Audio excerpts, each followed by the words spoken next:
Welcome to Sacred Birth Sessions. I am Jessica Pierre, and if you're looking for more than surface level birth advice, you're in the right place.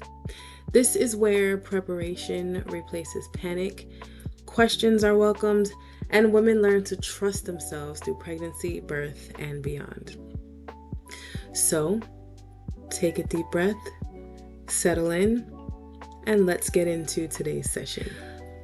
I think there's one question that every expecting parent should know before they walk into the hospital. And it's 5 words. Can we wait a little? Because sometimes the answer is no. Here's why. And that's important information. Because sometimes the answer is yes. And that's also important information. But the problem is you don't know unless you ask. So I've been in rooms where a provider walks in and says, okay, next we're going to blah, blah, blah. And everybody's kind of just like, okay, and nods.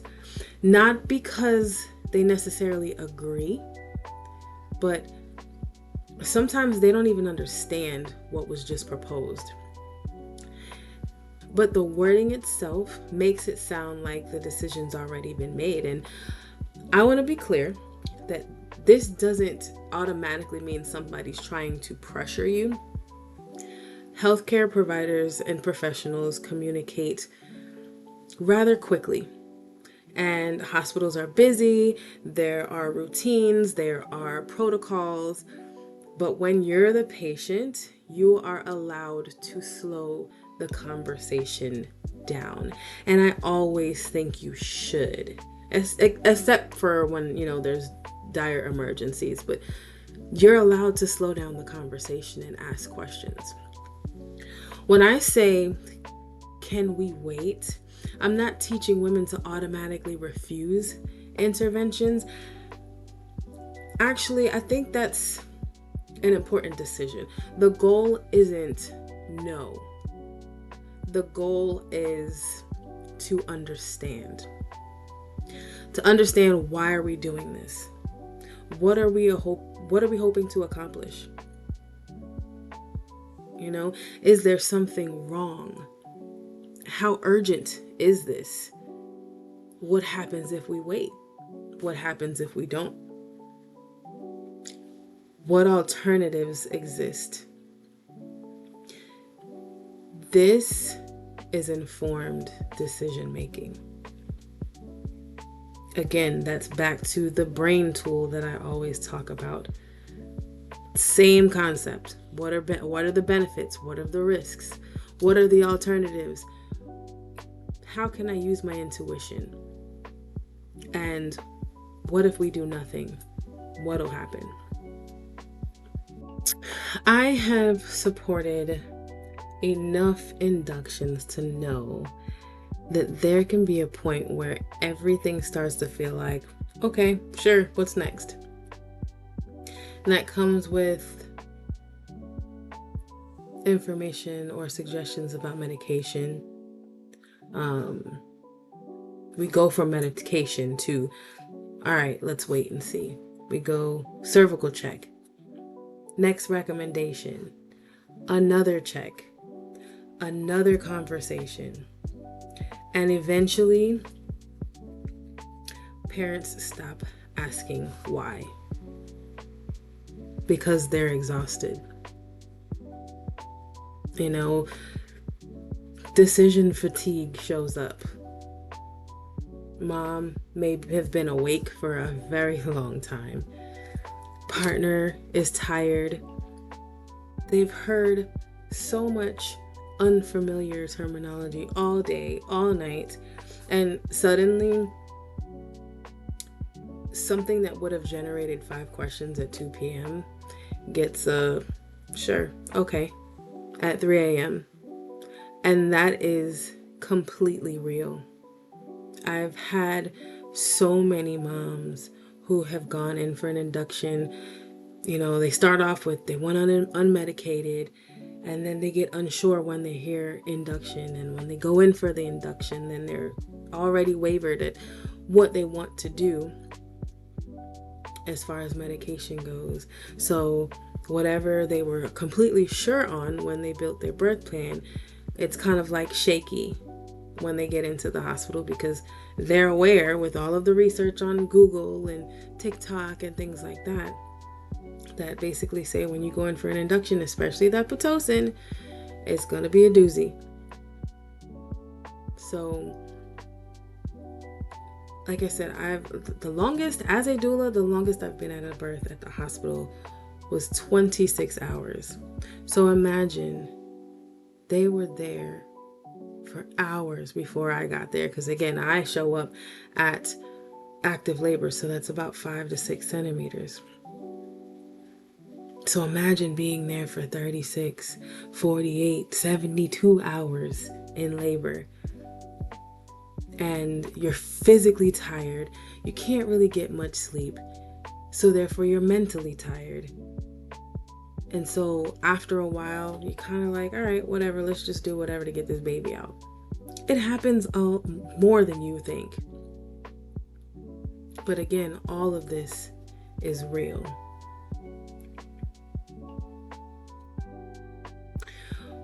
One of my favorite questions is this an emergency, or do we have a few minutes to talk? Because if it's an emergency, okay, we'll just go with the flow. That's different. But if we have about 5 minutes, providers usually give families 5 minutes to talk privately. If I'm not there as a doula, I may get a phone call and be like, hey, this is what is being suggested. What are your take? What is your take? What are your thoughts? And again, as a doula, I can't be like, okay, well, yeah, I do this and I do that. No, that's not what I do. I give all the information. Okay, well, they said this. This is what I've experienced in the past with X amount of families. And this is what we discussed. This is the extension of what your provider has given you information on already. What are your thoughts? You sit there and you talk with your partner about it and let me know what you guys decide. But if you have that extra 5 minutes, take that 5 minutes, talk privately, ask questions. And again, call your doula if your doula isn't there yet. Use your brain tool if that's a tool that you've learned. Again, my clients, they all learn that. Again, what are the benefits? What are the risks? What are the alternatives? Use your intuition. And what if nothing happens? What are the next steps? You don't have to make every decision instantly just because someone walked into the room with a recommendation. And again, if I'm there, we'll talk about it. Hey, provider, can we get a couple minutes? That's what mom or even dad sometimes says. Once they step out, then we'll have a conversation. I cannot and will not, as a doula, recommend anything or tell them what to do or what not to do. I don't practice medicine, and I don't override the provider and what they have going on. I might just lean over and say, well, did you understand what they were recommending? Do you have any questions? Let's talk about it. And that's it. There are times where I have personally asked the provider questions, and it's not me trying to override anything. It's just in that moment sometimes where the parents may not think of something to ask, and maybe we didn't even have time to think of a question like that to ask, and I'll jump in and I'll ask a question, and it's not for the client in particular. Honestly, sometimes if I'm asking questions, it's for me.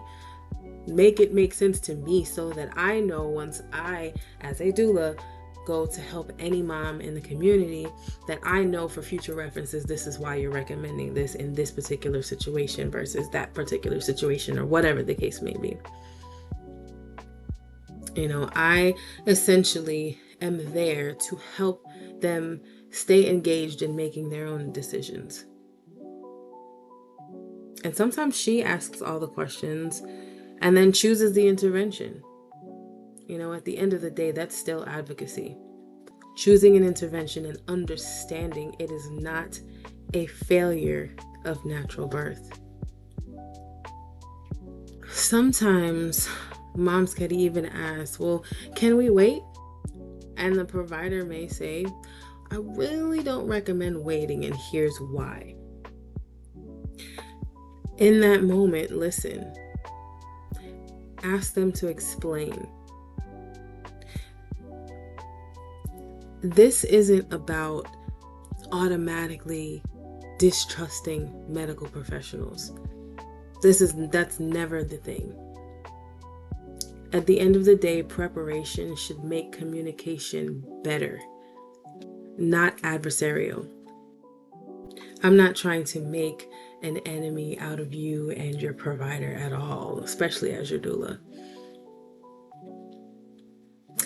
A provider being able to explain, here's what I'm seeing, here's why I'm concerned, and here's why I'm recommending acting now. That can actually make an unexpected intervention feel far less frightening. Because now you're not thinking, well, what are you doing to me? You're more so thinking, okay, I understand what's happening. And there's a huge difference. So again, awareness is key. All right, so let's get into the listener letter. All right, so I have, hey Jessica, this might sound silly, but I'm more afraid of pooping during pushing than I am of labor. My husband has already been warned that if he ever tells anybody, we're getting divorced. I know people say the nurses don't care, but I care. Is it really as common as everybody says? And please tell me honestly, do the nurses, doulas, and everybody else in the room actually notice?